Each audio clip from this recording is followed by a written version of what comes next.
Radio Classique, les coulisses du pouvoir de Guillaume Tabar, en partenariat avec Le Figaro. De profundis, mon cher Guillaume, annoncé il y a tout juste un mois, la réforme fiscale semble déjà enterrée. Est-ce un désaveu pour Jean-Marc Ayrault et quels sont les éléments précis? Écoutez, pour camper le décor, je vous livre cette boutade d'un conseiller de Bercy qui en dit long. La réforme fiscale, elle est quasiment terminée. On l'achève cet après-midi. L'achever dans le sens, bien sûr, de lui régler définitivement son compte. Alors, il part en effet bien loin le temps où le Premier ministre lâchait son annonce surprise, c'était dans les Échos, tournant la page du feuilleton de l'écotaxe et de la révolte des bonnets rouges, et montrant à ses troupes que non, l'exécutif n'était pas condamné à la paralysie. Même dans l'opposition, on saluait un beau coup tactique. Mais voilà, c'était sans compter sur les réserves de Bercy, dont les ministres étaient furieux d'avoir été mis devant le fait accompli.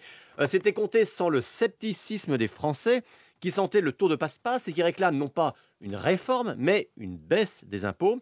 Et puis c'était compté sans compter sur un François Hollande qui décidément ne la sent pas vraiment, cette remise à plat, et qui depuis un mois martèle qu'il faudra prendre tout le temps nécessaire, qu'il n'est pas question de revenir sur toutes les décisions fiscales déjà prises depuis le début du quinquennat, comme par exemple le CICE sur la compétitivité des entreprises. Alors, depuis Alger, le Premier ministre a beau maintenir que rien n'est enterré, que le travail ne fait que commencer, tout le monde a bien compris qu'il n'y aura sans doute ni fusion de la CSG et de l'impôt sur le revenu, ni sans doute retenue à la source, ni suppression de toutes les niches fiscales.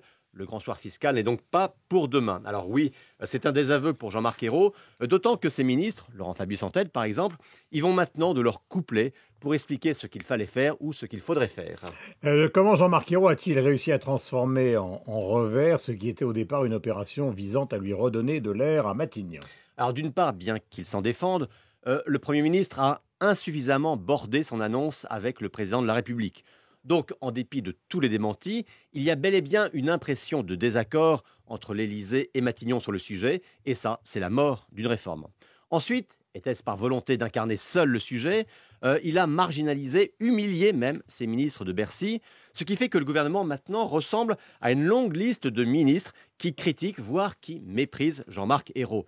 Manuel Valls, Laurent Fabius, Arnaud Montebourg, Pierre Moscovici, la liste est longue. Le Premier ministre n'a finalement pas un seul allié au sein de son propre gouvernement et l'isolement est une autre faiblesse, une autre erreur. Enfin, au plus bas dans les sondages, Jean-Marc Ayrault a espéré faire de cette remise à plat fiscale l'arme de son rebond. Mais ça ne marche pas comme ça, c'est même l'inverse. Il eût fallu qu'il reprenne préalablement un minimum de crédit dans l'opinion pour avoir la force, l'autorité nécessaire pour mener à bien cette réforme. Alors je vous laisse sur cette formule cruelle d'un de ses ministres.